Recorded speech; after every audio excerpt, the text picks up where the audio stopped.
Buddy, it's fight week. Are you feeling it? Yeah, man, I'm sorry to be the guy over here on his phone. I thought I could slip one last text off, man. I thought I was under the wire. Yeah, I'm feeling it. I'm going out there. Let's see, in 2 days, and it's a very meaningful event. Like there's a lot of fights that happen, and everything is so clear in hindsight. I mean, I'm only sharing for you that, like, Khalil's down the rankings. I want to say he's ranked number 8. I don't believe that they have gone to number 8 in a meaningful period. I can remember, just for perspective, when Strickland fought Adesanya, August of last year, Strickland was number 6, but they hadn't even gone to number 6 in a meaningful period. But it's still got all the makings of an upset. Like you got this guy that is so powerful in Khalil, and I do have one big question, which is, will Khalil fight him? And I say that only because I think that Pereira is approaching, and possibly already there, where guys fold up in the back, like they did Mike Tyson, like they did Anderson Silva. There's some of these guys that are just so scary. I don't know that Khalil is buying into that, though. I think that he will go out and compete, and he can land that punch. I don't even suggest for you he's a better fighter, but I think he can win the fight. It's one punch from either guy. Why can Khalil not land it, but he could have it landed on him? I don't really get the assessment. I think you're 100% right. And look, Khalil is an emotional guy. That's been, bandied about all week in the past couple of weeks with Strickland talking about, calling him all the names, and we used to train together, and he was too sensitive. And then I ran into him and I told him, hey, he said to him something like, hey, little fat kid, you're going to be fine. They shouldn't have popped you on the PDs, whatever it was, PEDs. And so he is an emotional guy. So who knows what he's bringing in, and who knows, like I said before, once you see that, it is a game changer. But Khalil, I don't think he's going to be intimidated and dwarfed by the moment. I really don't. And like you said, he can win this fight. That left is just ridiculous. It lands. Anybody's going night-night. He's super strong. He's determined. Yeah, he's number 8. But if you've been watching any footage on him recently, he's got a great mindset. And I just have the strangest feeling that we're going to see an upset. I really think Khalil gets it done. And I can't give you much more of a reason. I mean, nothing that Pereira has done has made sense yet. He is arguably the most undimensional guy that we've had, certainly the most undimensional champion. He's never feinted a takedown, but I mean, even in interviews, he's not saying, I'm working on my wrestling, I'm going to go take you down, or, if you take me down, I'm going to put you in a trial choke. He's very one-dimensional. It's very straightforward, but he's a lot to deal with. He doesn't seem to get tired. He's pretty good at protecting himself when he is down, which was Royce Gracie's biggest philosophy. I mean, Royce's biggest philosophy wasn't, let me show you these tricky arm bars and Kimuras you've never heard of. It was how to protect yourself when you're in the worst position, which is down. Let the other guy use energy till he gets tired, and then I'll capitalize from there. And even if Pierre has chosen to do it with strikes, it's that same basic philosophy. Let me tell you this, Soch. When we talk about will Khalil fight, and we really don't know till we get there, and that includes Khalil. Yep. Like, he'll hear this right now and go, my God, of course I will. How could you? But it's a decision right in the moment. And the whole decision from I'm going to quit to quitting all the way back to, oh my God, no, I'm not. This is what I want more than anything. We're talking about a half a second. Yeah. We're talking about 1/2 a second that changes your mind. You lose your focus, and this contest is over. And you wonder why a guy is fighting. And I just saw a piece on Khalil. He was talking about he was 300 pounds and he was smoking cigarettes on his way to the gym, that he got into the sport just to get healthy, just to start living a better lifestyle. And I just suggest for you, if that's still the case, if it's not about money and fame and championships, if he's actually fighting for something different, then no, the pressure won't get to him. It's when, hey, this is everything I've ever dreamed about, and it's this moment, and can I hold up or not? That's when it becomes a problem. And my eyes opened a little when I saw Khalil talk about I was 300 and I used to smoke and I did this for the lifestyle. It made me think, man, he just might have the right approach to this contest. Yep. And he hasn't fought as much, as Pereira. Pereira's fought everybody. I mean, he's beating everybody. I mean, Yuri Prochazka is no laydown. That is what a fight. And then fighting, what's his name? I'm just blanking on his name. He was the champ and he took the belt from Matua. Yes, Jamal Hill. Jamal Hill. I mean, that was another guy, Jamal Hill. I'm like, who's going to beat this guy? Not even Pereira. No way. I have these thoughts about these fighters. And the less a man makes declarative statements, the less apt he is to look foolish in retrospect. Okay. And I have looked foolish in retrospect time and time again, thinking that you see these fighters and you're like, that guy's unbeatable. Nobody is unbeatable. Okay. It started with Dominic Reyes back in the day, right? There was so many guys that I would just watch fight and I'm like, Yuri Prochazka, who can possibly beat this guy? Yoel Romero way back, and anybody is beatable. So with that, I mean, we've seen Pereira get knocked out in the Adesanya fight. Okay. Adesanya hits hard and he's very, very, he's targeted. He's great, right? He hits very clean, but he is not Khalil Rountree. Khalil Rountree throws that bomb and it's nighty-night. And I just feel like even without all the experience most recently, and Pereira has a ton of experience against big game opponents, I still think just Khalil, I just have that strange feeling. But again, I've been wrong. Clearly, I've been wrong. Why? Because the fight last Saturday, right? Benoit Saint-Denis, right? I mean, I was with you on that, though. You did the talking, but I fully agreed with what you said. My God, Moicano just shows up to fight. He doesn't have the lost mentality whatsoever. He was so confident the whole way. He implemented his game plan and really, but not to try to, say like I was kind of right because I was wrong. But that round 2, I mean, BSD was coming back. And I think if that went to the 3rd round, if that cut wasn't so severe, I just have he could have absolutely turned it around on Moicano. So many people are saying that. So many people are saying that, hey, the tide was starting to change on that. And that's one thing.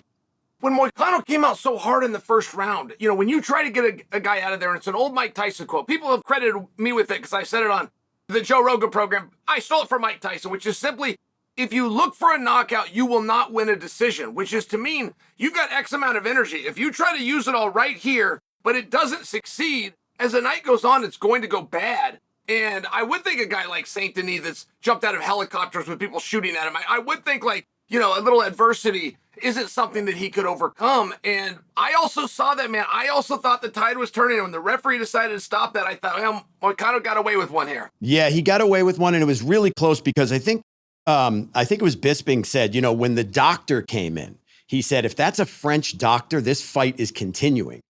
And it was a really good point, right? He doesn't want to cut the fight off in front of the French fans with a French fighter, but I think it was just too much and he really couldn't see. And Saint Denis is going to fight, blind and deaf and everything else. I mean, he's just too strong for his own good. Good night of fights. The other fight was Brendan Allen, right? Which was, that was a good fight too. But here's what I'm going to say, Chael. There's a couple of rules that I think these fighters need to follow. Number 1, when they put that microphone in front of your face, right? Never say, I'll fight whoever the UFC wants me to fight next. Just take that out of your vocabulary. It's gone, okay? Gone. Do something. Call anybody out. That is your moment. You have millions of people. Take advantage of it. And number 2, if you're going into a fist fight, don't braid your hair. Okay? Don't braid your hair. And I'll tell you why. Because Can I use that if that comes up later? Can I have that? That's great right yours. there. It's yours. Here's why. All right? Because if you get so much as like tousled, like one minor Muay Thai clinch on the top of your head, you look like you've been through a war. I contend that if we look back at the biggest example of this, Joanna Jędrzejczyk, remember when she had the hematoma, right? That was bad, but the hair was worse, okay? Because it gets frayed. The braid gets frayed, and then you look like you were beat up. So if it goes to a decision, the judges are like, whoa, look at that guy with the braids, or look at that woman with the braids. So no more braids. I know it's convenient. So you've got me here. I thought you were saying that like just as a zinger, but now you're making a point, and it's true. That is very true. When a person's hair gets all messed up and they do look like disarray, yeah, that looks as bad as a swollen eye or some blood coming out of your nose. Like, I do agree with you. The late, great, one of my teammates, just a chance to tell a story about it, but Evan Tanner. Oh, loved Evan Tanner. Evan Tanner started braiding his hair. And sure enough, it really did do that. When it would get messed up, it changed.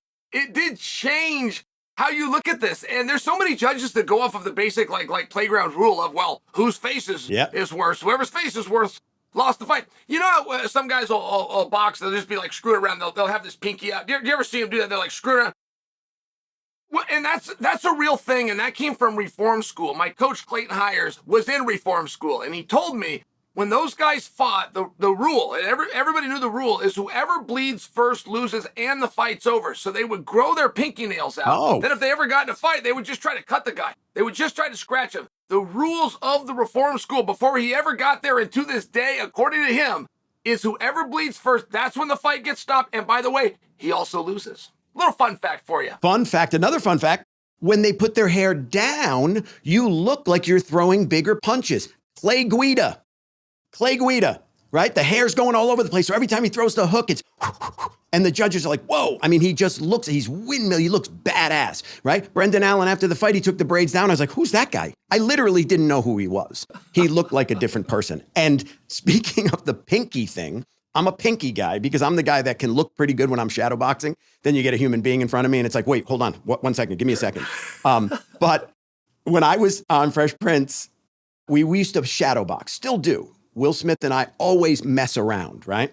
So he's about to tape a scene, and in between scenes, he comes up to me and he's doing his boxing thing, and I throw a right with my pinky out and I scratch his face, which now he has to go in front of camera, doesn't match. So there is an episode of Fresh Prince, and I will get you the name of it, where you see Will in scene 3, he looks normal, and in scene 4, he's got a big red mark on his face. That's funny. Yeah, I got in trouble for that one. I love little stories like that. It's an interesting thing. Brendan Allen had put out a piece publicly, and then Moicano also did it. Now, Brendan Allen did it right after the weigh-ins. Moicano did it after the fight. But they told the same story. And I don't know that it interferes with the fight, but these were the two top guys, the main event and the co-main event, and they say it does interfere with the fight. They got off the scale, and that is where the new USADA, and by the way, USADA's a company and they're not the current. I don't either. Just don't know I don't either. We'll call them USADA. Right. So the new USADA. the new drug call testers. it USADA. Yeah. New USADA is standing there and saying, all right, hey, we're here to do a test. And these guys know what that means. It's the second they say hello, you cannot leave their site. Now, you can do anything you want. You could go to the bathroom. You could shower naked. I mean, you can literally do anything you want, but you cannot leave their site. So what Brendan Allen's entire thing is before you leave, I must give you 2 samples, urine and blood. The blood I don't want to do because I'm so dehydrated, it's going to hurt, but I will. The urine I simply can't do because I'm so dehydrated. So now I got to hang out with these guys. You know, these guys are coming to the room and they're coming around. I have to drink certain waters and not follow my standard protocol. And Brendan Allen said it took about 3 to 4 hours of his day that he standardly would have had to himself and begin his real preparation. The moment you come off the scale, it's this major time of preparation. I've never heard of anybody being disturbed. Dana talked about that one time because apparently they did this to Paulo Costa, and Dana said, hey, that won't happen again. After weigh-ins and before the fight, you're off limits, but that's not the way the rule reads. And these guys say, no, we got to have access to them full time, including this time. So this is the way it played out. And Moicano said it really bothered him regardless of the fact that he got the outcome he wanted. And Brendan is still upset about it. I don't know that I'm helping to make an excuse for him, I guess, as much just to tell you the story. That kind of is a weird thing. Why would they wait? I've seen guys get arrested in something like this. They come out and they're giving some speech in front of the office and they wait to arrest them when they're doing the speech and embarrass them. It's like, if your job was to arrest them, why didn't you come in the first chance you had, arrest them? Where would embarrassment be any part of this? And it's kind of the same thing with new USADA. It's like, did you guys just pull into the parking lot and get in the building, or did you wait for this incredibly inconvenient time? By your own standard, if you have the right to test him and his name came out of the hat and it's random, go test him. What are you waiting for him to come off the scale for? I mean, if you're waiting for something, then you can wait until the fight's over, or you can't wait for anything at all. Go do your job. But we got to have a consistency here. I've never been in a fight, obviously, professional fight, but I can only imagine that the time when you step off that scale, right? The relief after going through a weight cut, which most people do, right? Most fighters do. I can only imagine that is a time of solitude. That is a time of rehydration. That is a time of getting your mind right, of meditation. It's maybe, and I don't know, you tell me, but it might be one of the most important few hours of the entire fight camp, quote unquote, before the fight. That's the fighter's time. And for USADA to do that, it's messed up because anything that puts a fighter even this much off kilter is a horrible thing to do. We watch these fights to see these men and women at their best, Chael. That's the whole point. They say it all the time. They say, I want to fight, and great fighters say it all the time. I wanted to fight him at his best or her best, right? And that's why we watch. No excuses. It's so fantastic when a fighter, even if they did fight injured, they don't say it after the fight many times, and it's the beauty of the sport. It's like, let's see them at their best. If you love this sport and you want the sport to succeed in USADA, yeah, definitely don't go right after they step off the scales. That's insane. Yeah, it just does seem a little bit weird. I mean, the rules are the rules, and if they've got good reasoning for doing it, but I don't know. It's just, you're waiting for him in the back. Why didn't you grab him before he went up there? Or if you have the right to him, why didn't you interrupt the show and get him right there? How about next time? What if he's in the octagon fighting, his name comes up? And I know I'm being silly, but that's my point, is They don't just get a random number and then have to go right now. There is a level of choice and understanding. And USADA understands dehydration better than anybody. As a matter of fact, they have a whole list of protocols for how to deal with dehydration. So they knew that these guys weren't going to be able to perform and that it was going to interrupt their day. And does it affect the fight? No, probably not. But is it unprofessional and a little bit odd? I think it's worth bringing up and possibly reviewing. Sure. I have a question. I was looking at some fight picks and predictions and stuff for 307. And, we talked about the main event. We haven't talked about the co-main, but at elevation, specifically, there's some matchups here with guys like Joaquin Buckley, fighting big guys, Khalil, right, carries a lot of muscle mass where Pereira really doesn't. How much is that going to affect this fight? There's a lot of, it's funny because almost every match is like a thinner person and a thicker, you know what I mean? Kevin Holland versus Joaquin Buckley, their shape couldn't be any more different. And if somebody's going to be affected by elevation, I would imagine it would be Buckley, right? Kayla Harrison. I mean, she's really packed on. How huge is that? How much are they thinking about that, Chael, ahead of this fight? Well, it's very real. Most fighters are just one of two ways, which is they're in absolute denial. And the way you get there, and believe me, I lived in it, was coaches tell you from the beginning, that's not real. Mind over matter. They'll tell you that about strength too. It doesn't matter how strong he is. Muscle has nothing to do with it. I went basically through my collegiate days believing that strength didn't matter, if you can even imagine how insane that is. And I only say that because if you've never experienced that, it's like anything. You rely on what the people you trust tell you. And if your coaches tell you, no, this is a weakness, and then you get there. And so there is a real physical impact that it has. I moved to the Olympic Training Center, and the Olympic Training Center, specifically by our government who funds it, put it in Colorado Springs because of the elevation. They thought it was a great place to train at. And you most definitely have got to acclimate. I could get through an entire 2-hour practice in Oregon. When I go out there, I'm really struggling during the warm-up. Wow. I mean, the air is quite literally less coming in to your body. And then the science behind you're building red blood cells and you're getting these things. So it's called to acclimate. And to give you a great example, but Cain Velasquez, they called him Cardio Cain. And that wasn't his nickname. That's just one that he got assigned to him because he was in such incredible shape. They would say that he was the hardest worker and the best conditioned athlete on the team, and that's never the heavyweight. The big guy never fits that bill. He simply can't. He's carrying around more weight. And when Cain went out to Mexico City, he flew in on Thursday, which is travel day. Well, Verdum, his opponent, flew in 31 days earlier, and Verdum flew out purely to acclimate. And in that fight, Cain is exhausted, and Verdum, who's known as a good fighter, but not for the cardio, I mean, he greatly controlled that piece of it to the point that he finally even tapped Cain out. Cain was not caught in a choke. He couldn't breathe because of the air, and he's like, for the first time in his life, he had to surrender due to it. So it's a very real thing. Yes, I know that. I think you asked it because Juliana Pena is openly denying it. She's of the mind of, that doesn't matter and I don't need to acclimate. And I know where that comes from. That just means a coach told her, and she hasn't had the actual experience herself. But she'll be out there this week. She'll be getting workouts in, trying to get that weight off, and she's going to find herself very out of breath. And that's where it really can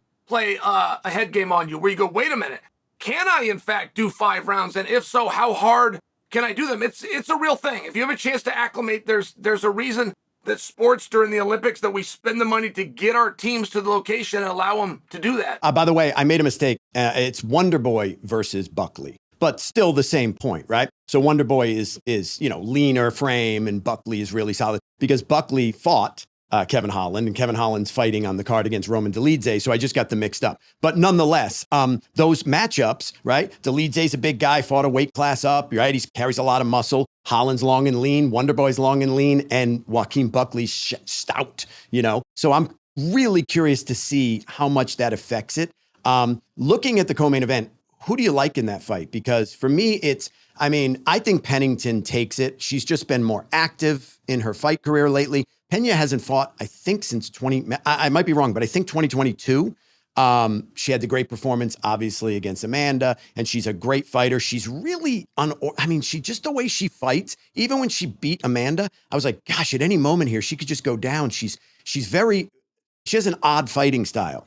But Pennington, just looking at her, even going into this fight, she's very, very determined, and she's the champ, and I think she gets it done. Who do you like in that one? Very disrespectful of me. I'm going to admit it in advance towards Pennington because I don't mean to be. But the way I see the story now, she's going to be given the chance to correct us all, and you and I will certainly amend this come next week if need be. But there are times to become champion. Believe it or not, there are times to become a world champion. I could even go back to NCAAs, which is so difficult, and I could point to guys that won nationals that are terrible by a typical standard. You think, well, how could that possibly be? Well, let me give you an example on Pennington. Okay, great. Amanda leaves, who's the best in the world. And this is right on the back of Ronda leaving, who was the best in the world. Oh, by the way, Juliana's out, who was the best in the world. The weight class is getting completely reshuffled. I watched her win the title. I'm not trying to be a condescending prick. I can't recall who she beat to get it. You have Kayla Harrison came over here, who is a 3-1 mythical favorite. That fight isn't even signed. She's a 3-1 favorite to beat the champion. She was in a different organization at the time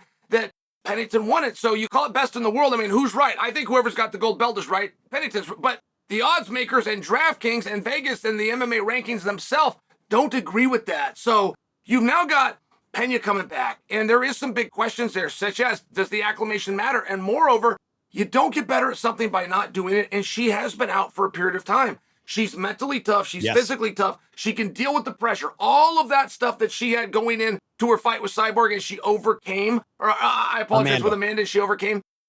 Certainly have the respect for her in that regard. But perhaps Pennington's a little better. She's just quieter than other champions. We see that sometimes. We do see the boisterous guy. It comes back to high school. Yes. Everybody watching this could tell us who the baddest dude in their high school is. Everybody. And it wouldn't even be a question. And I could say, okay, who'd you see him fight? They go, nobody. Are you not listening to me? He's the baddest dude in the school. Nobody messed with that guy. So there is some, bravado is real, right? The guy that got away with it walking the halls back then, it carries over to the octagon, and Pennington is different. She's polite. She's really good and she's polite. But I just haven't seen the skills yet. I'm just not sold on it. I do think that she came in at the right time.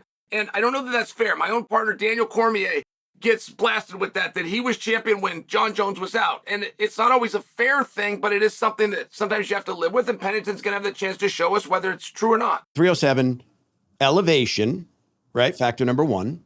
Factor number two, works in favor of guys like Wonder Boy and Kevin Holland, which is the big cage, right? I mean, that is a difference. You got the big cage here, and then you got the smaller cage at the apex. So the smaller cage obviously favors the brawlers, right? The Joaquin Buckleys of the world, those guys that are going to come in and try to trap you. But looking at the size of that cage, Chael, and mixing that with the elevation, that's why I like, and Wonder Boy I think is an underdog in this fight. And I think so is, I'm pretty sure the Dolidze fight, I think Kevin Holland is an underdog as well. I think both of them get it done because of those two factors. That's my pick. I don't believe that Kevin Holland has ever had a fight where he wasn't the underdog. Now, that's a stat we could check, but one thing, and it's true in every industry, including this one, if you are the person who is willing to do things that other people are not willing to do, your only reward will be to ask to do more things that nobody else is willing to do. Yeah. And, I mean, Kevin Holland steps in. I don't even know what weight class he is. He does a bunch of them at 85. I think his final works at 70. I've seen him split the difference with Chimaev at 178. This guy will do anything. I have personal experience with him. I called him for a grappling match one time, and it was against Rumble Johnson, who is huge. Rumble Johnson was going to crush this guy. He did not flinch. He didn't ask a single question. He did one request that I also buy a ticket for his wife because he hadn't seen her in a while and she'd like to come with him. And he was going to get on a plane. He had just fought on a Saturday. I called him for the very next Saturday. He was going to come out. So, I mean, I'm just speaking to his willingness. This is not an act with Kevin Holland. He will go in there and mix it up. And that's what makes him the biggest problem. And you bring up Wonder Boy. I would squash Wonder Boy. I'm simply too big and too juiced up. I do not want ever have to fight Wonder Boy. Like, that is a style that you don't get a second chance with. You don't get to bring somebody into the practice room and spar with. Nobody does Wonder Boy but Wonder Boy. He will turn sideways. He will bounce. He will smile to you and be polite the whole time because he's such an overwhelmingly nice guy. And then he will start you in the cage and then he'll help you up. Like, there is no one quite like Stephen Thompson. I felt like he got a bad rap, by the way. He turned a fight down when his opponent missed weight. And it was the opponent that had done it wrong. And this was tactical. And I don't even know how much was Wonder Boy's decision. You've got to respect your coaches and your managers. Whatever went into that, he didn't do anything wrong. The other guy did. And I felt like Wonder Boy hasn't quite been given his due or opportunity really to shine since then. I think that Buckley is the right matchup. Buckley's a big problem just because he's got ice going through his veins. He doesn't feel big moments. He truly believes in himself, but he's going to need that and a little bit more. It takes more than confidence and toughness to deal with Wonderboy because his IQ is so different. That's a very tricky night out for anybody on the roster. Yeah, you just can't train for him. That's a really good point. It's like you can bring people in that even karate experts cannot do what he does because he mixes everything so well. He's so bouncy and long. And that's why I like this. That's why I like his chances, even 38 years old and all those. And I don't know his record as of late, but I know he's lost a few fights. But I still like him because he has that ability, especially in that big cage, to really just move around and get angles on you and fight at distance. And if he can fight at distance, if you're at the end of one of those kicks or end of one of those punches, yeah, I mean, he's not a knockout artist, that's for sure, but he's definitely, it's going to be a bad night for you and you're going to look bad. And don't wear braids against Wonderboy for sure. You're getting kicked in the head at one point or another. By the way, I saw this thing about. I just want someone to tee me up so bad on ESPN. I want to do this. I want to do this braids routine. They're gonna break it off. I'm gonna be on Sports Center taking the bow, giving no credit, just like a scumbag move. Yes. But in my heart, know that I appreciate you. Okay. Listen, I made a living out of giving gems, or I hope gems. I don't want to brag, but giving lines to people for them to shine. That's the whole job, dude. I love it. I love it. And by the way, make sure you say, end it with the braid will get frayed. Yes. You want to say it, right? I saw a thing recently that I thought was interesting, and I don't know, is it fact that Tom Aspinall is the backup for Jones Stipe? Yes, but Mike, they won't tell us what that means. What does it mean? Like when I see backup, I assume that means that Stipe has already agreed in the event that something happens to Jon, and that Jon has already agreed in the event that happens to Stipe. But some other guys are saying, no, it just means that Tom has worked out an agreement with the UFC. These two guys have not accepted him yet. I only got to tell you that because I think it fixes everything. I mean, that is so intriguing, that marketing piece, or maybe not even knowing right until the last minute. I think that's fun, but I don't know how much of that I don't know. I don't totally know what backup means. Yeah, I don't know what it means either. And like, does Jones, would he say, why would he say yes to that? You've trained for this guy. I mean, yeah, he's the baddest dude on the planet. Don't get me wrong, Jon Jones, but like, I see Stipe taking it because he has said, win, lose, or draw, this is his last fight, right? We know that, okay?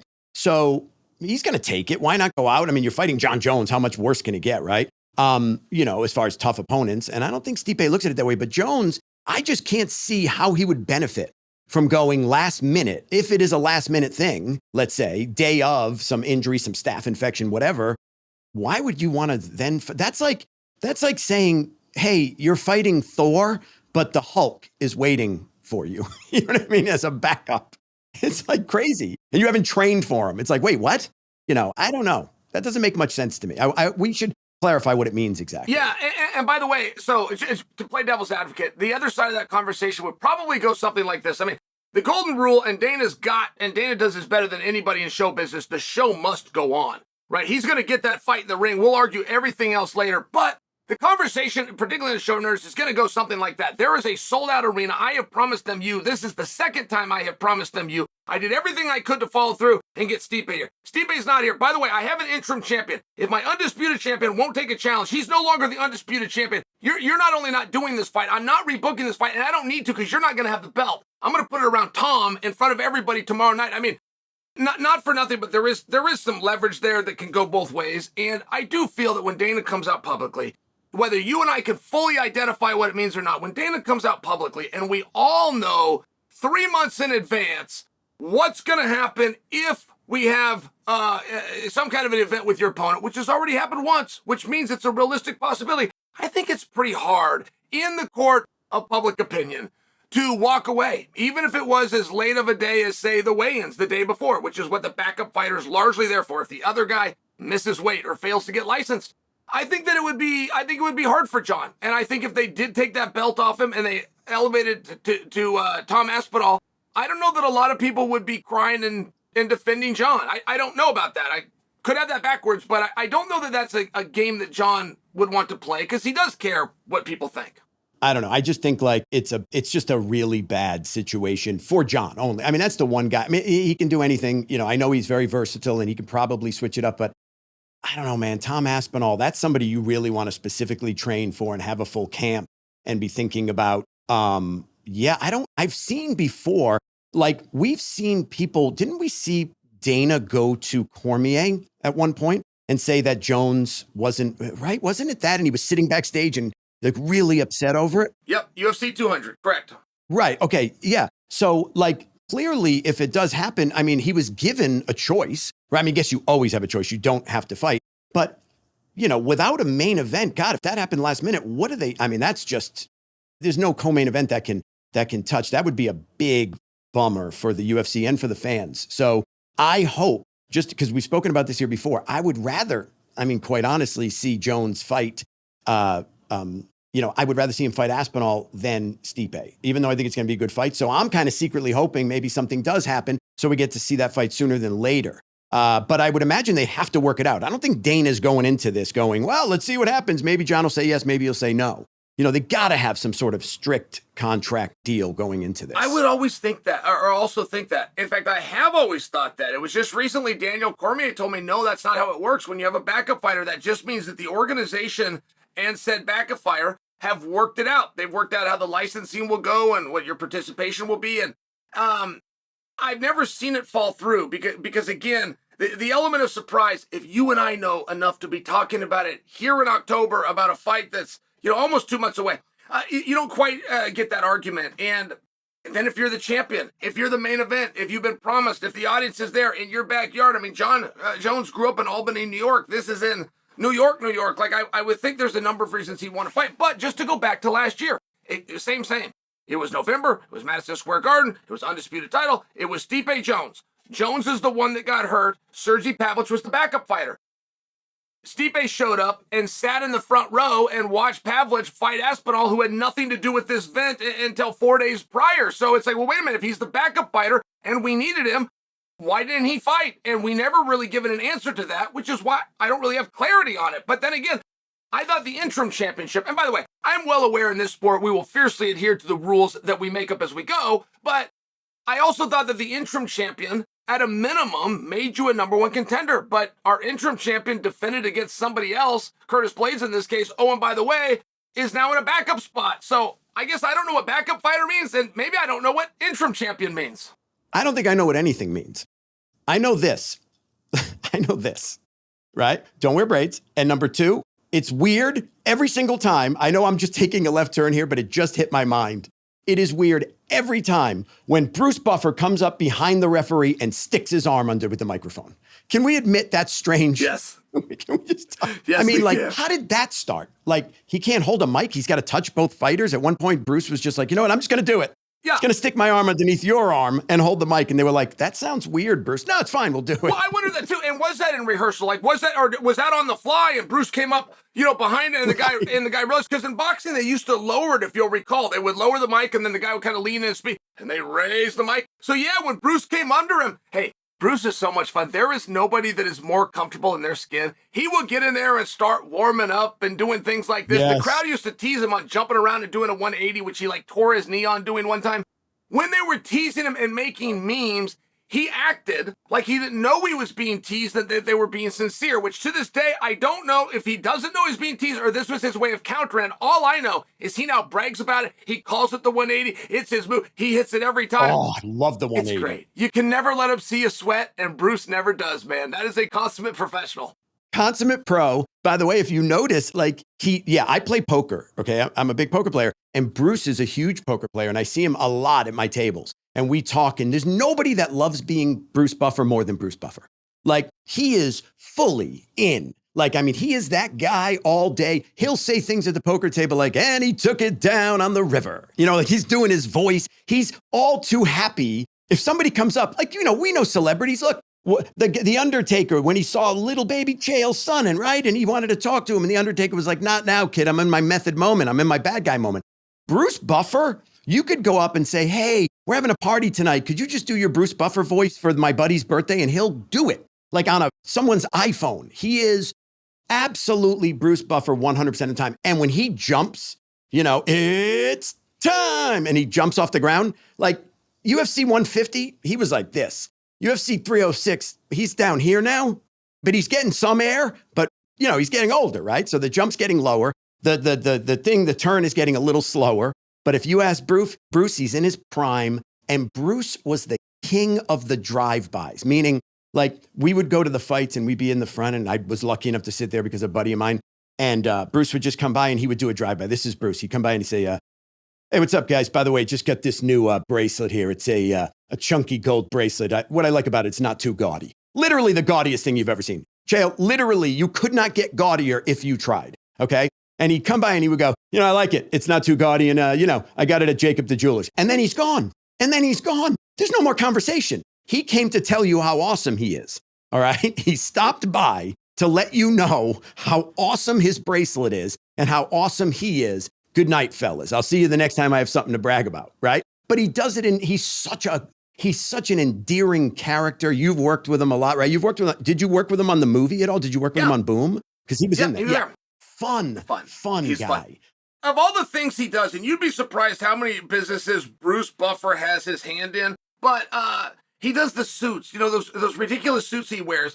Those are his suits, and you can go out and buy them. And I just got to tell you, I don't think he's ever sold one. I've never seen anybody buying it. I can't imagine anyone's buying it. And then he's always wearing a different one himself. It's like he doesn't wear the same thing twice. But they are the sharpest damn suits. Like it's a real business with a real tailor somewhere. But I do not think people are out there buying the Bruce Buffer jacket. They're just to your point, they're just too gaudy. Only one guy can do it, and that's the guy holding the microphone. It's like Elvis wasn't selling, the blue jumpsuit. One guy's wearing it, and his name is Elvis. Absolutely. And he wears it well, right?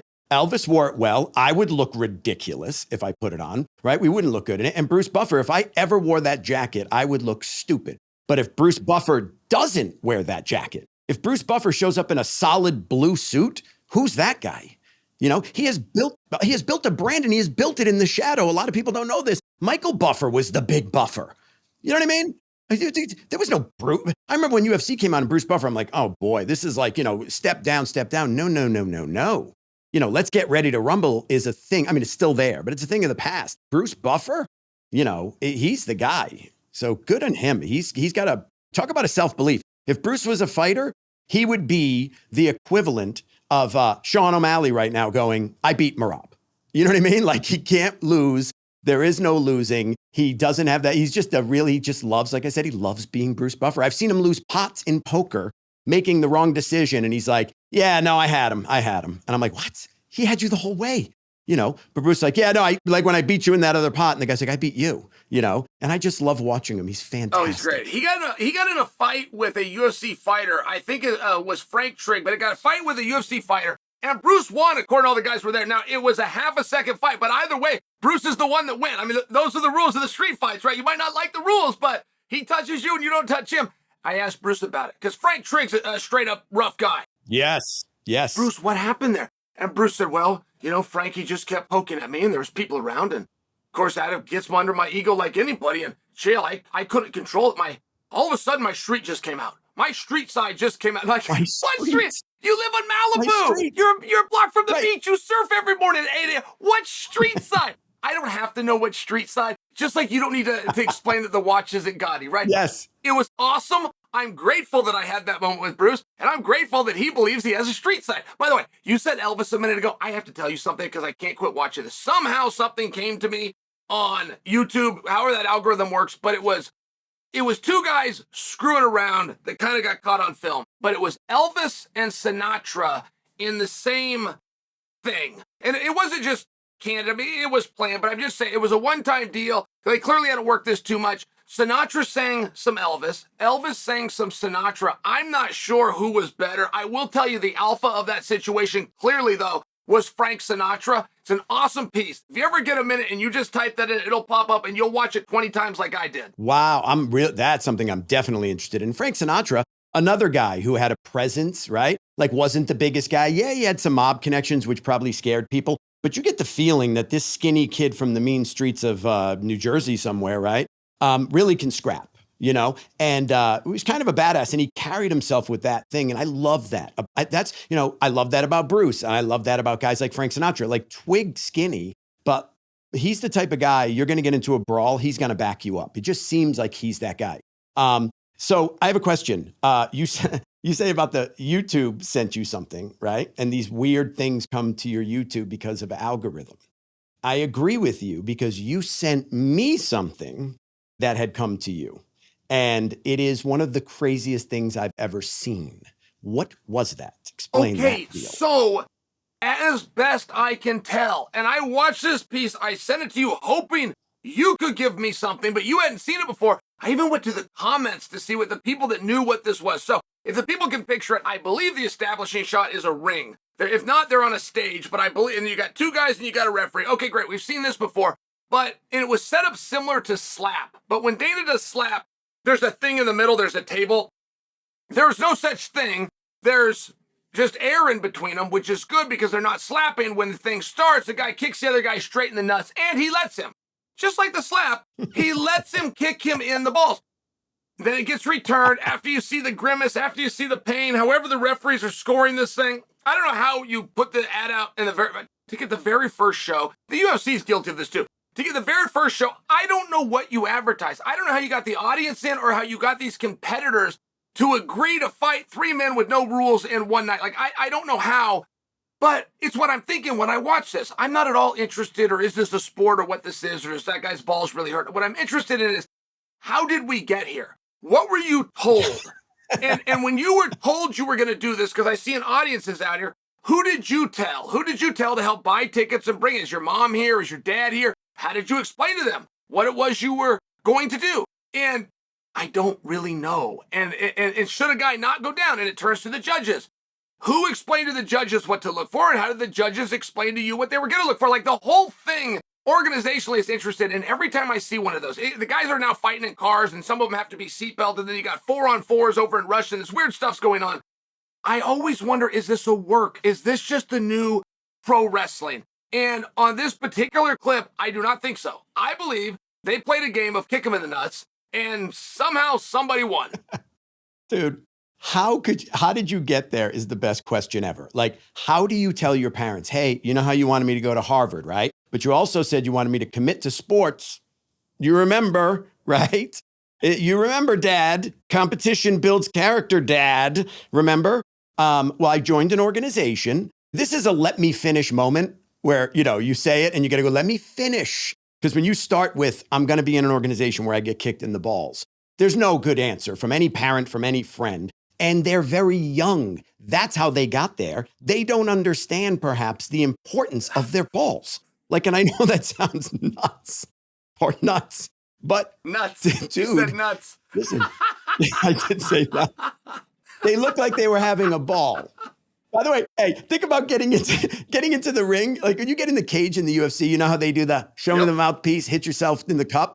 They got to do the same thing, but it's got to be a soft sound. To make sure you're not wearing a cup. Right. Not wearing a cup. I got to tell you, I played baseball growing up, and I was a catcher. I was a stocky kid. I was a catcher, right? And I never, ever, I always wore my cup. And the coach every single day at every single practice and every single game would say, Sos, you got your cup on? Yes, sir. Yes, sir. One day I forgot my cup. One day, Chael. And he said to me, Sos, you got your protection? Yeah, I didn't. Yeah, I do. Chael, if I wrote this, it would look hacky. Like, you'd go, there's no way it could happen like that. My pitcher's name was KK Cabana, and he threw with heat. He was really fast. The very first pitch of the day bounced off home plate and hit me square in the nuts. Okay? Yes. And I never got hit really hard before that. And when that happens, so at a young age, I knew not to mess around. But these kids clearly, because they're super young. I mean, the clip you sent me, they look like, I don't even know, 18, 19 perhaps. And how do you judge it? Who wins? A slap contest is pretty easy. You go down, you lose, right? Is that how it works, by the way? I'm not familiar. I only watch the clips online. What are the rules of slap fighting? I could not explain to you if I could get you close, but I don't actually know. Yes, if you go down, I do believe the contest is over. I don't believe, even if you get up within a 10 count, that they then allow it to continue. I could have that wrong, because it is the same commission that oversees boxing, and in boxing, you can continue if you get up in 10. But I don't think so. However, it's got to be equal. So if one guy goes first and the other guy never even got a shot in, maybe they do go. And then if it should go to the judges, there's a number of things the judges are looking for, of course, power and placement, but also everybody is rolling with it. Everybody that gets hit this train is rolling with it, but you can't look like you're rolling with it. It is illegal to roll with it. So you must make sure that hand touches and that you sell it. If you go 1 second early and the judges can see that, you actually get marked down. It might even be tenths of a point. I'm not certain on that. But there is a few things they're looking for. There is an actual criteria. And, slap isn't like the catchiest or the most aggressive name, like for the guy that owns the Ultimate Fighting Championship. But damn it, so it sure does encompass everything you're going to see. Like, a person doesn't really get to go, well, what do you think they're doing here tonight, honey? It's right. It's kind of obvious. And this is specifically what we're doing. It comes as advertised. I can't believe the numbers that those guys do on social media. It is shocking. Apparently, now I'm going to mess this up, and I don't want to mess up Dana's words, but I believe he said something to the effect of the slap fight clips get more views than the NFL and the UFC combined. I mean, it was some crazy situation like that. And I see why. Because it's such a simple thing, right? And it plays to our, look, you're scrolling. What do you want to see? You don't want to watch a whole fight. A lot of people don't want to watch a whole fight and see the buildup and all that stuff, right? A slap is really easy to digest quickly. And they're building stars out of this sport now where these two guys that are about to fight, one's a Hawaiian dude with the beard, and the other guy, and they are just these two champs and they are going at it. And I'm wildly interested, but I have to admit, I've never paid for a slap fight, or I've never gone on and seen it. I only see the clips online. So I guess that's a win for the UFC. But boy, when he went into it, I thought Dana's crazy. This is the craziest thing ever. Never going to work. And he's been able to legitimize it very, very quickly. And I think people are interested. And now he gets into boxing, same deal, right? Makes boxing cool. That guy, his legacy is set and I think he's going to do it. I think he's going to fix boxing for sure. Okay, so most social media, somewhere around 11 seconds, all the way up to 20 seconds, Instagram, but this is kind of your sweet spot. You got a little time, but boy, you don't have much. Right around that 11 seconds and people are out of there. There's no sport in the world, at least that I'm aware of, where you could do it in 11 seconds, where you could actually show people what happened. Slap from nothing to conclusion can easily be done in 11 seconds. So, and that's the part where Dana won on. And I don't know that people have even figured that out now. I mean, Dana had this on television. The numbers weren't great. His numbers on social media were so insane that nobody could explain it. It was like, well, I guess people like to see slaps. Like, well, I'm not sure you're understanding why this is working. You're showing an entire event, right? The entire quarter of football or something along these, but the entire event can be done in the clips that happen to match the algorithm for social media. That is the number one reason why this works. That and people understand what's going on. But wait until Dana gets names in there. Wait until he builds storylines. I mean, it's a very interesting thing. It was a very risky business. I think Ultimate Fighting Championship would have been as well. But the boss knows something. He knows something. He's got some kind of a plan that he still hasn't revealed. And it turns out he had it right. And by the way, the quote you were looking for, what he said if you took NBA, NFL, Major League Baseball, and hockey, combined them together and times it by 4, I beat him. And that could be easily proven. And so just to tell you how big he is, oh my gosh, it's massive on social media. But that's the reason. The reason is because you can do the whole entire thing within the 11-second algorithm. You can't get that anywhere. So nobody probably even knows that but me. It is shocking, right? It is shocking what I give away for free. Bro, I'm honored. I mean, these people listening right now and watching this right now should be honored as well. That's a gem. That is a gem. And by the way, do you charge for these things? No. Are you going to charge? Nope. This is free. 100%. Gift. It's a gift. Wow. It's an exchange for their time. For their time, it is a gift. This is what they get back. This is the between us and the audience. You and I and the audience. That's what they get. I love it. Last time we spoke, I made a little bit of a prediction. I was wrong about BSD, right? But I'm going to say that I was right about something. I said that that being called out, okay? Remember Conor McGregor was called out recently, right? And then everybody gets on the microphone and says, when they ask him, who do you want to fight? If you're anywhere near 145 to 170, right? Everybody says Conor McGregor. Ilia Topuria did the opposite. And he said, I wouldn't fight that guy. I wouldn't fight that guy. Not, I don't want to, not he can't fight. None of that stuff that, is a cheesy thing to rouse, Conor up. No, he went, no interest. I don't want to fight that guy. I wouldn't even give him the honor of fighting me. And I said, Chael, that's going to work. And what happened? Conor was at I don't know where he was, but he was going off on Ilia Topuria.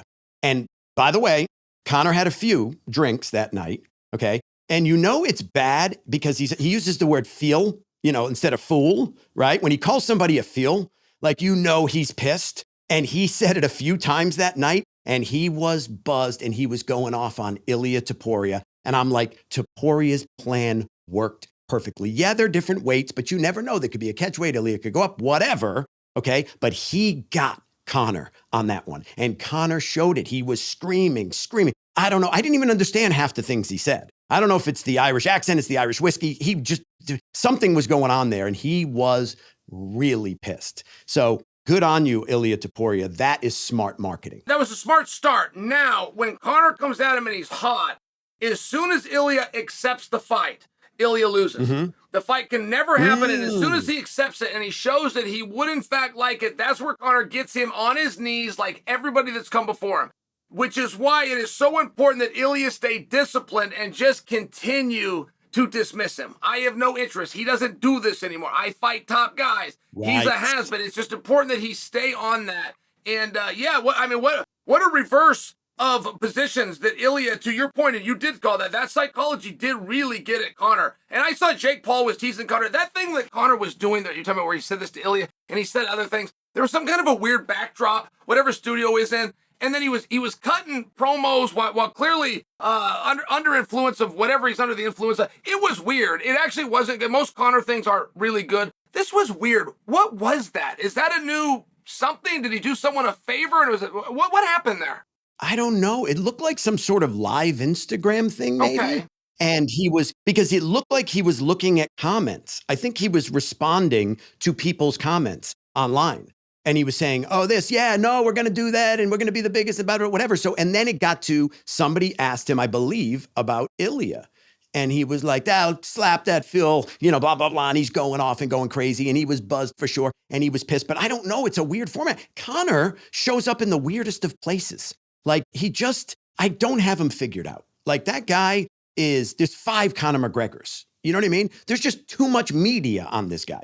He's sparring. He's on a boat. He's doing movies. He's with Jake Gyllenhaal. His shoulders are going crazy in an interview. Then he's talking about this. He's with his family. He's making videos. The guy he just doesn't sleep or something. I don't know. There's a lot of Conors, and he loves, like Bruce Buffer, Conor McGregor loves being Conor McGregor, and we love him for it. Look, hate him or love him as a fighter, as a personality, he's good at what he does. And if you can trace it all the way back to early Conor, really early fights where he had that belief in himself, right? He's on the jet. There's a famous line where he says, we're flying McGregor Air, because he was on a private jet. And he's like, is that Jose Aldo's plane behind us? And the pilot says yes. And he goes, even in the air, he's behind me, right? And I was like, he's talking a lot of smack about Jose Aldo. If he lost that fight, a different trajectory and a different world happens for Conor McGregor. Who knows? Maybe he could have picked it up. He's got a great mouth. He's got Chael Sonnen level crap talk for sure. He's good. He's clever. He's funny. He's in the moment. Press conferences. He's great. By the way, my brother told me about one of your press conference moments. I have to admit, I never saw it, but he just told me about it this morning. And he's a huge fan of yours. And he said, Chael said, and I'm misquoting, so you can correct me.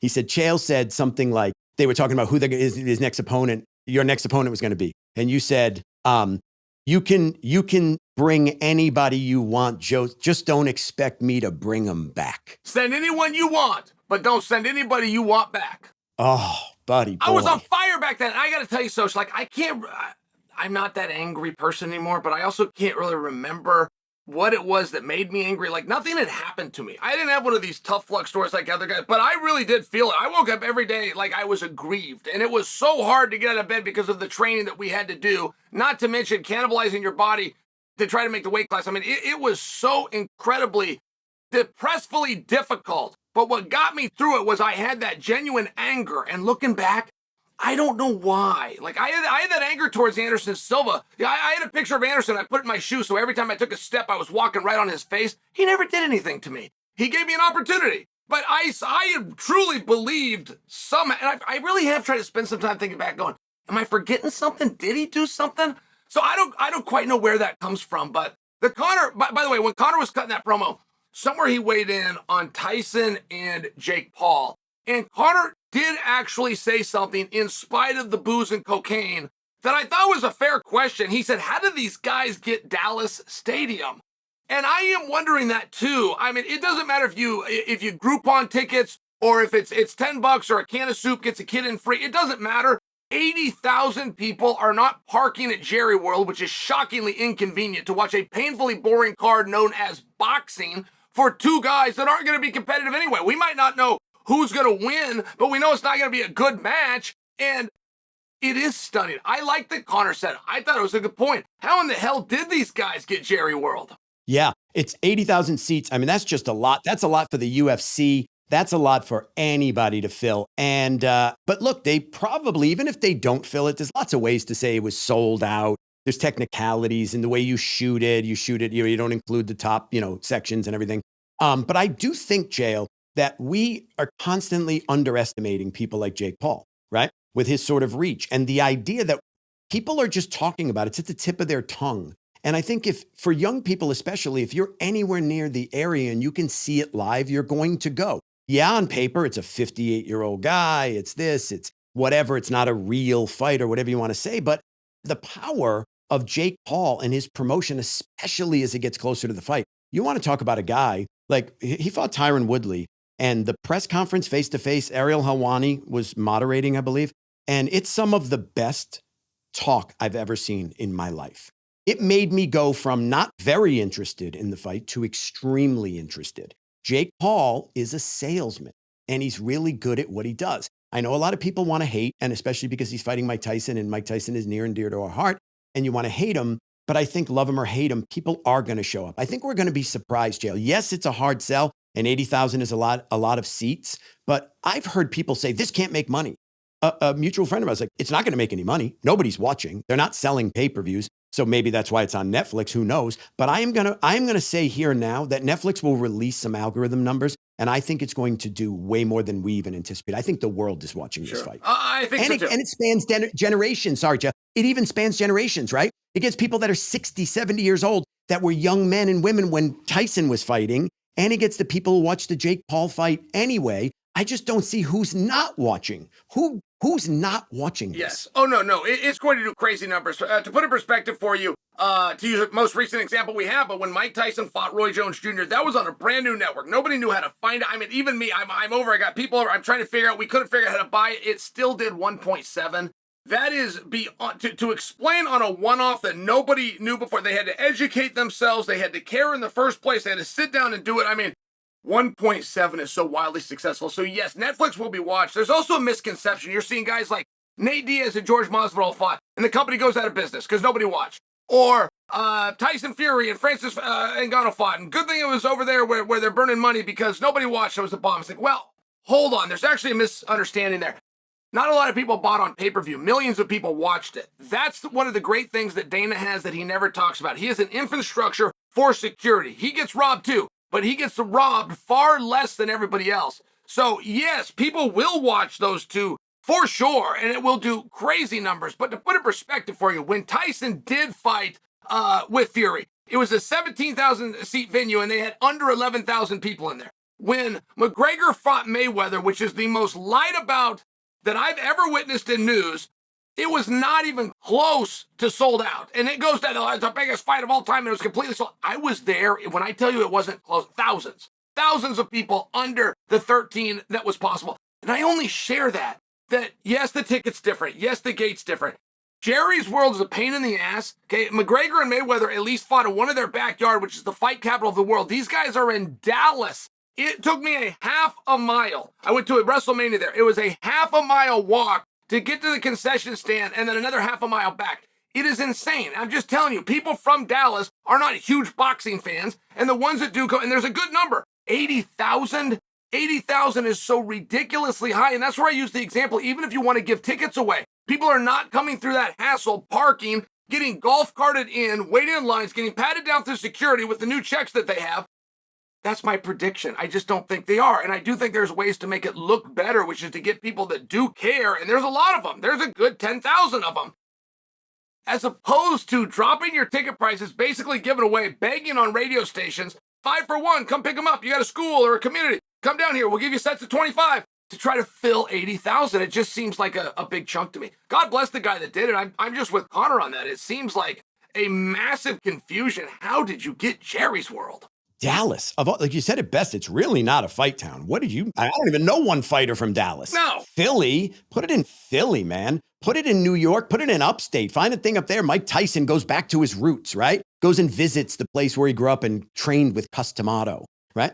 Make a story of it. Wherever Jake Paul is from, Ohio, well, Ohio's not a fight place either, but somewhere, anywhere. And you're right, that stadium sucks. It's too big for its own good. It's all like, it's like it looks good, but it's just the most impractical place on planet Earth. Horrifying. So, Chael, I want to ask something. You glazed over this, but I found it really fascinating when you talked about anger and your anger back then, and you don't know where it came from. I would guess and just say maybe, and I'm playing pop psychologist here, that you needed something to get you up for these matches, right? And maybe anger was the one thing you do really well at that time in your life because you were just smart and you were able to snap and, say these witty lines. So I would imagine they went hand in hand. But it's really fascinating that you chose anger and that it really worked for you and good for you. You found a way to get through all those and make yourself a big star out of it. So congrats. And secondly, I saw a thing recently where, I don't know if you saw this, but Mark Goddard, the referee, said that he cried after he reffed the fight between Israel Adesanya and Kelvin Gastelum. And he said, especially the last 10 seconds or 20 seconds of the fight, it was so bad and so brutal. And he said he's never seen a fighter go to the depths of despair like Kelvin Gastelum had. And yeah. And he said, I got to be honest. He said, I let it go. And I was really concerned. I wanted to stop it. He goes, but I couldn't. I wanted to give him a chance. He said, and you'll notice that after the fight ends and the bell rings, he said, I put my face in my hands. And he said, and I'm man enough to admit that I've cried since then about that fight. And I'm curious, have you ever had an emotional response like that to one of your fights or a fight in general that you watched on TV where you thought, overwhelmed emotionally by watching? Because I have. I haven't. Sometimes prior to a match, for whatever reason, your reaction, there were people that cried. BJ Penn got in the ring and he was crying. Oliver McCall had a meltdown, but it's not actually a loss. Your body wants to do. I don't know why. You either throw up in the back or you want to cry. There is no in between, and you might not do it. But those are the two that your body will want to do. They'll either want to throw up or they'll want to cry. And by the way, it's never both. A guy doesn't throw up and cry. It's one of those two. But I couldn't tell you why. Like the emotion on fighting, I remember, and on fight day, everybody will ask you, are you ready? It's just a thing. Anybody you see, it could be your mother, it could be somebody you pass and knows you, hey, you ready? Are you ready? And you always say yes, but the truth is, I am never ready. But when it's my turn, let me know and I'll go. And but I only share ready. What's ready got to do with it? Is it my turn? If it's not, then why are you even asking me?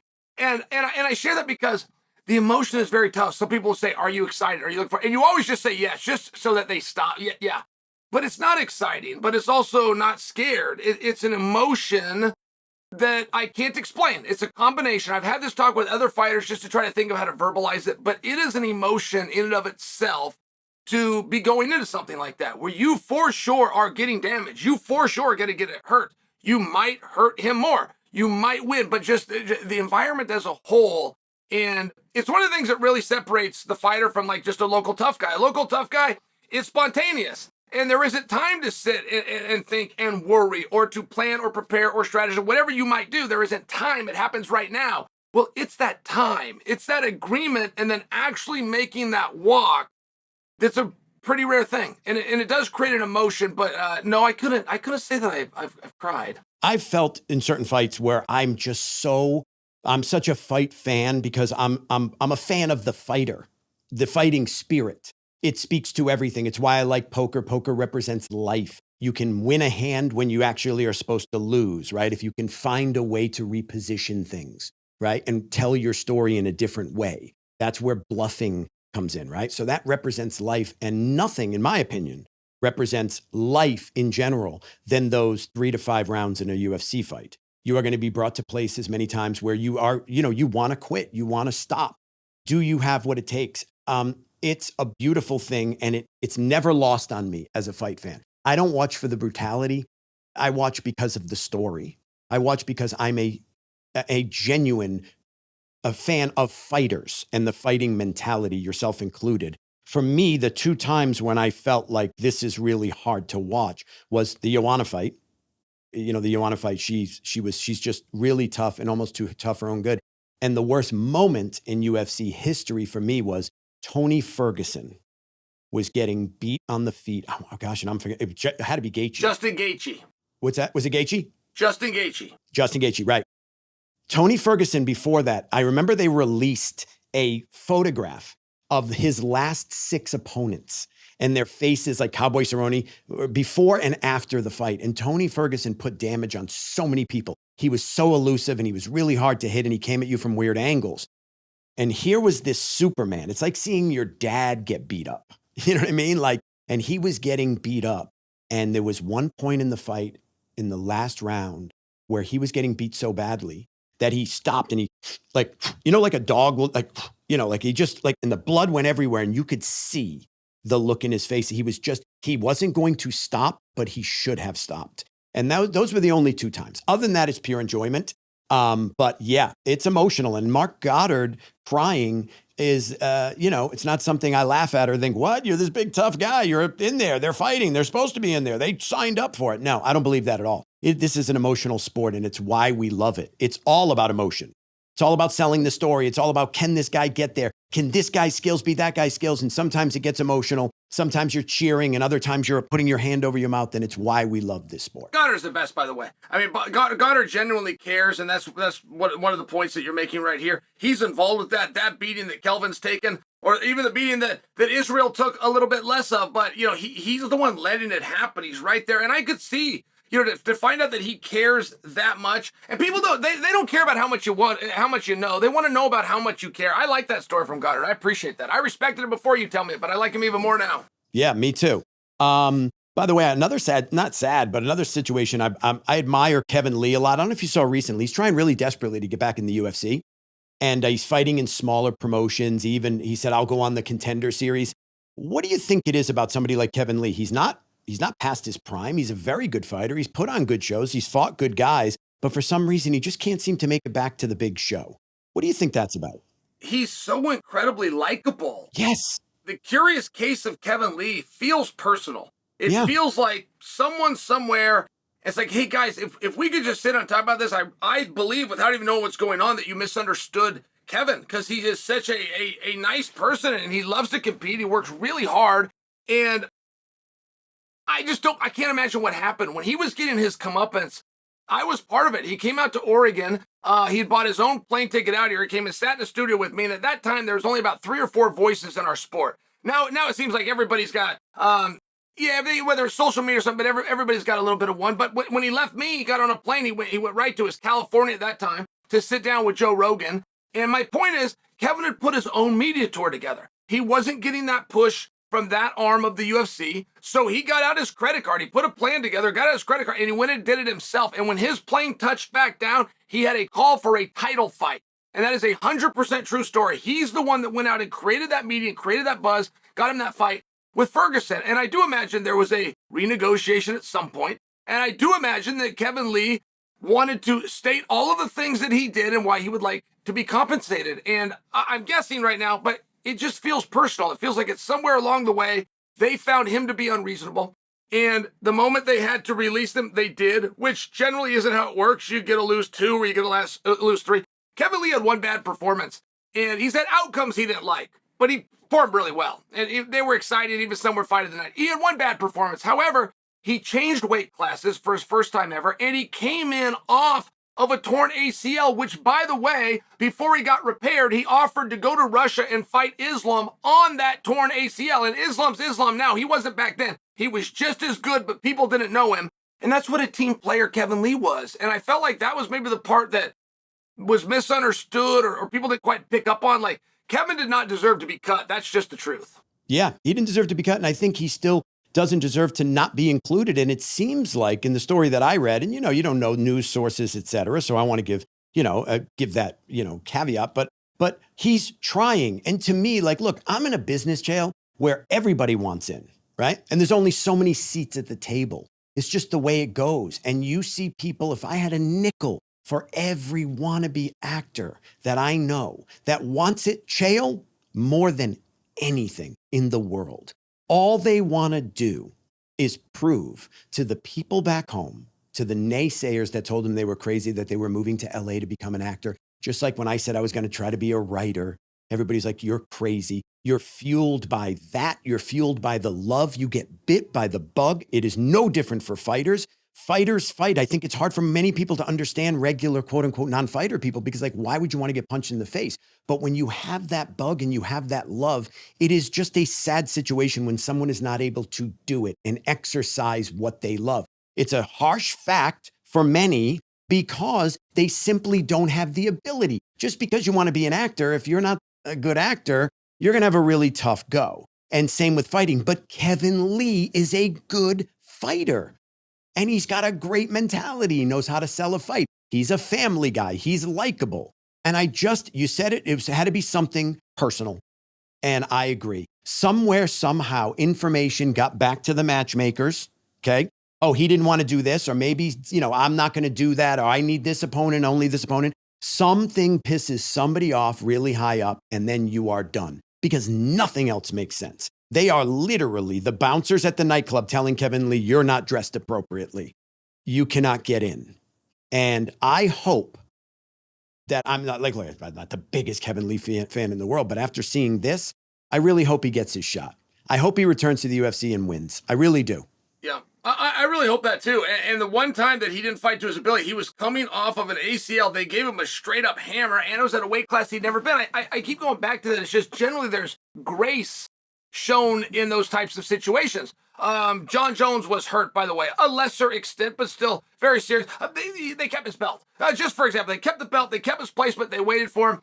And before you say, well, Jon Jones to Kevin Lee, I'm just saying, generally, when a guy is hurt, there is something shown. And Kevin Lee is a very funny guy. And one of my thoughts is maybe he sent a text and maybe they didn't know him well enough to know the humor. I mean, I'm just like, something must have happened. I just can't imagine that Kevin actually was rude. Everybody likes him. And he treats everybody nicely. I just really think there was a misunderstanding. No one's told me this. I have no information, but it appears to be personal. And I think I'm close to what actually happened. And I hope that he does get back. I'm with you. And he deserves it, boy. He's a hard night out right there. Hard night out. It's like, if you look at that weight class, I mean, okay, there's guys that are better. Maybe, perhaps, right? But he can put up a fight in that top 5. He can fight anybody. And you would go, that's legit. Like, it's not like a mismatch. So there's room. There's lots of guys below that are out of the top 20 that do not have Kevin Lee skills. So I just don't see it, but we'll hope for the best. Looking at Saturday night, I know it's early because, look, I don't know anything. And I've said this before. I don't know anything about who's going to win or really a strong feeling until I see the weigh-ins. Until I see the two of them faced off. There's so many things that can be told and learned from that face-off. We've spoken about Ronda Rousey when she fought, Holly Holm, and she was screaming at the top of her lungs. Conor, right? They get in their emotional space, the way their body looks. Did they drop too much weight? Are they emaciated, et cetera, et cetera? But just looking so we can, because we had fun with this last fight. I was wrong. I need a win, bro. I need a win. So I'm going Rountree. You're going Rountree, right? All right. Kayla Harrison, Caitlin Vieira. Good fight. I like Harrison all day. I also have to take Harrison. Vieira is one of the harder challenges Harrison has had, but Harrison is just so dedicated. Yeah, the reason she got into fighting, she became a mother of 2 children that weren't hers. They were family somehow, but something had happened. I want to say she was their aunt officially, but I mean, this was like as a child. She took this on, and she took on this role. A single mother where you don't have to be the mother. I mean, that requires a whole other level of toughness, cutting down to 135 pounds, which she has not weighed since she was a sophomore in high school. In fact, her exact quote is, as a junior is the last time she weighed 145. So I'm just taking a year off to drop it down 10 pounds. She did all of this because that's where the opportunity is. They did away with the 45-pound division. It's where she's got to be if she wants to play. She wanted to play. And on her first night, she took out Holly Holm. No one's ever made Holly look like she didn't belong. But that's what happened. Kayla had one of the great performances of 300, and I think it got chalked up more to, okay, well, maybe Holly is beyond her prime, as opposed to, wow, great job, Kayla. So I am with you on that. I think that Ketlen Vieira is very, very, very tough and very talented, but she's not going to be able to defend the takedown, and she's never going to get up when she's on the bottom. Yep, agreed 100%. Kayla is just too much for her. Too much pressure. She's on a win streak. She's on this trajectory. I just don't see her losing, especially not Ketlen Vieira is great, but I don't see her losing to Ketlen Vieira. Wonder Boy versus Buckley. Great matchup. We spoke about this a little bit. My pick is Wonder Boy. Even he's an underdog. But Wonder Boy, the big cage, and fighting at elevation with Buckley's musculature. So I'm going to go Wonder Boy by decision. He's not a knockout artist, but it's going to go the distance, 3 rounds, and it's going to be a 29-28. All right, I'm going to go by the numbers on this one. And Wonder Boy is the better fighter. Wonder Boy has had the better career. Wonder Boy is 39 years old. Wonder Boy is coming off of a loss. And so I'm going to go with Buckley. That's a very tricky fight. And Buckley's really going to need a strategy to get his hands on him. I happen to have a little bit of insight. I talked to Nick Simmons, one of Buckley's coaches. They've really been working on the wrestling. They understand to get to the underhook, slow this guy down. They at least have the right strategy. Implemented is different, but I'm gonna go outside the box. I'm gonna go with Buckley. Wonder Boy's tough. He's tough to grab a hold of. He's tough to keep down. He springs back up, but I see your point. Pennington Pena, we both like Pennington. Pena just hasn't fought in a couple of years. That unorthodox style that she uses is just too much. I think Pennington is straight ahead.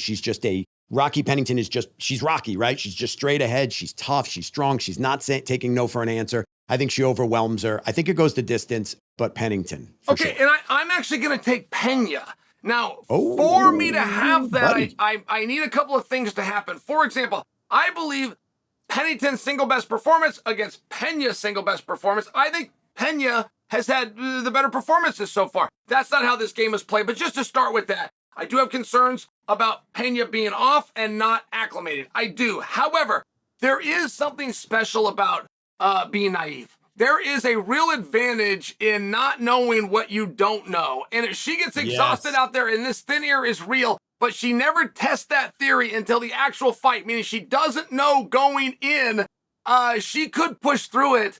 And what's good for one is good for the other. Look, the people that come out and acclimate do have one thing in common. It's the same ones that are on PEDs. They got money. It's hard to do. Yeah. You can't just fly out somewhere a month early and bring your team in your camp. And I don't think I don't think Pennington got out there a day before Pena did. I think that's part of the story that was left out. I'm going to take the Venezuela Vixen in an upset.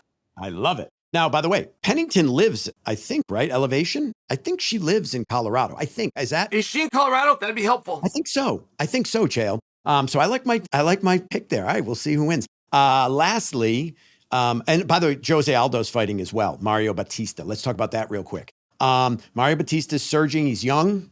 Okay. Aldo's got big fight experience. He's only 38 years old. People think of him as older because he's been around so long and he was at the top for so long.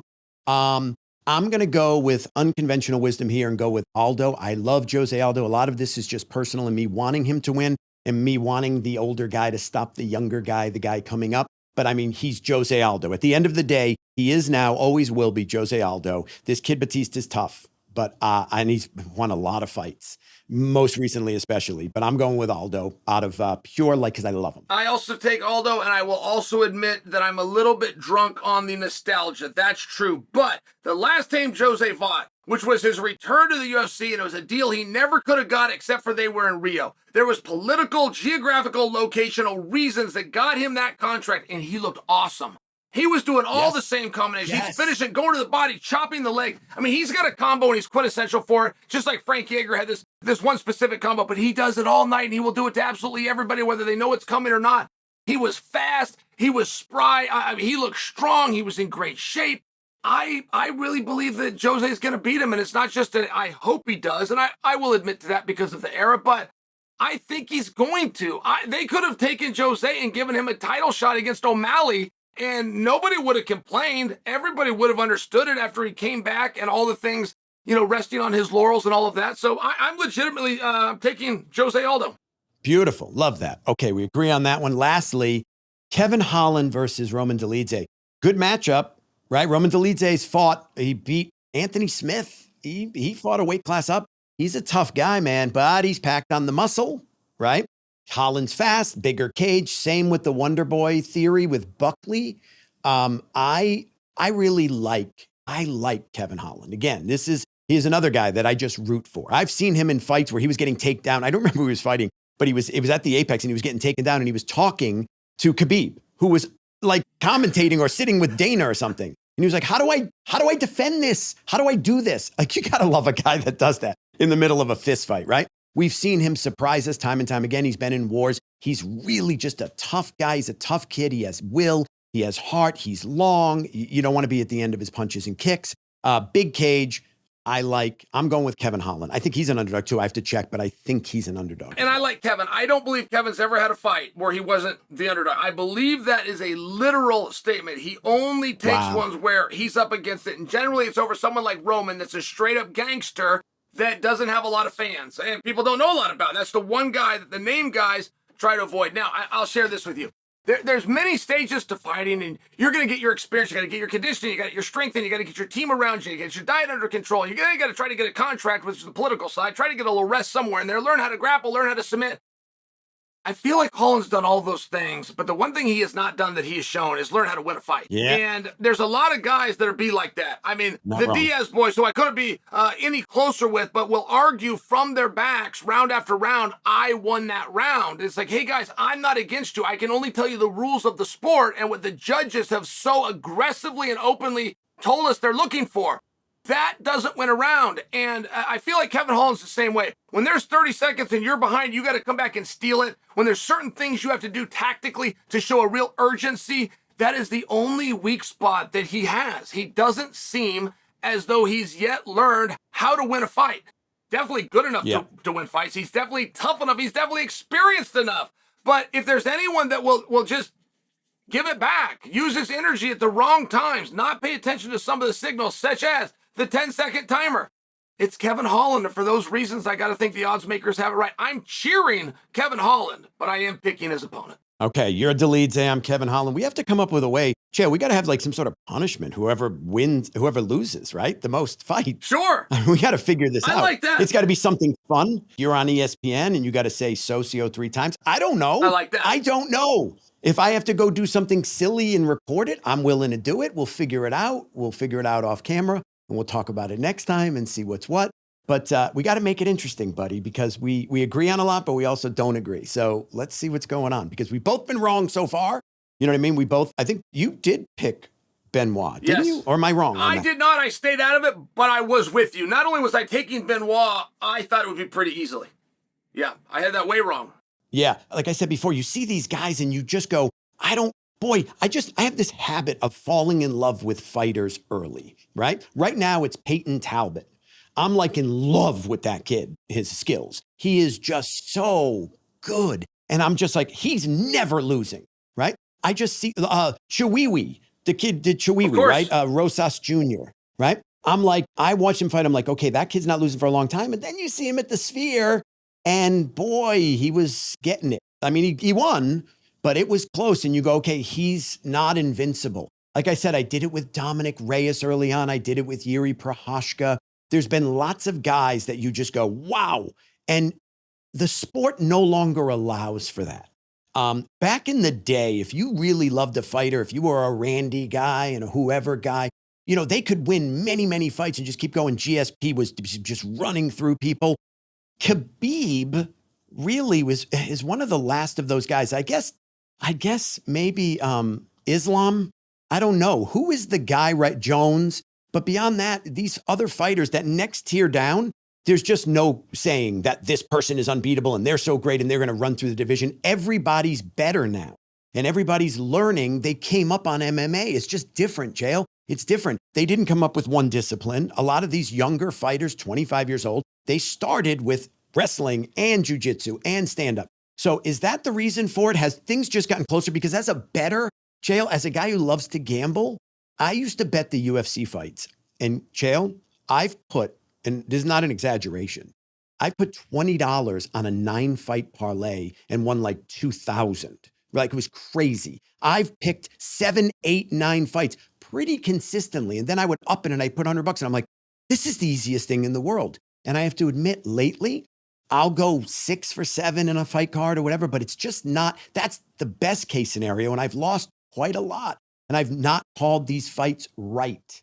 Why do you think that is? Is it just because of what I said? Is it because of the training of these young guys and it's just things are closer now? What's that the is deal? the general consensus. Like so many people are saying, well, now there's MMA gyms and they come in on day one, you're doing MMA. And I can tell you, yeah, that's a lot different than when I started, where you were trying to piece it all together, but so was your opponent and whatever happened if you could find a competition. But I'll tell you, I just don't know how totally accurate that is. Like, from 1993 until 2014, it was very clear the dominant grappler is the one that wins. And there's still a great way to do that. I mean, as recently as we saw that tested was Merab at Sphere against Sean O'Malley. However, when we do have guys like Pereira, who came out of nowhere, and he was an extremely one. To this day, he's never had a wrestling match or a jiu-jitsu match. He's never dreamed of being in Abu Dhabi or even got a jiu-jitsu black belt in the room from his own friend Glover Teixeira. So, in Adesanya before that, he was an absolute specialist in stand-up, but that was the first time that we did see stand-up. And Holly Holm never got credit, but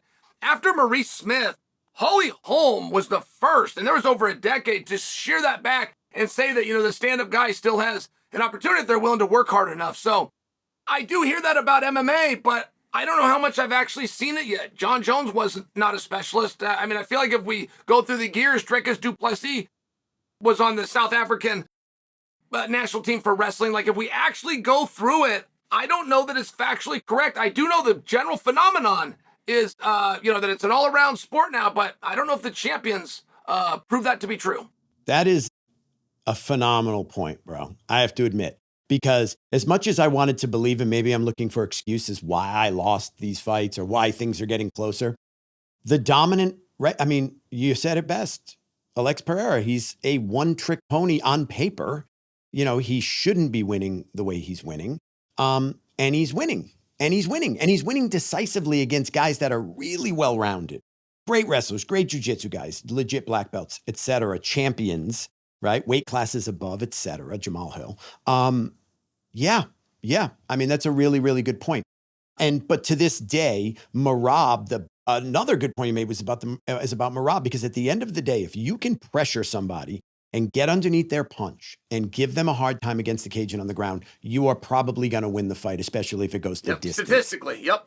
Because it's just statistic, and it's been since the beginning of the UFC. The rest, well, I guess maybe when it first started, the big thing was Jits because of Royce Gracie winning UFC 1 and then dominating. But generally, then came in the Don Fries and the other people, Frank Shamrock, people with a really strong wrestling base, and started giving trouble to everybody.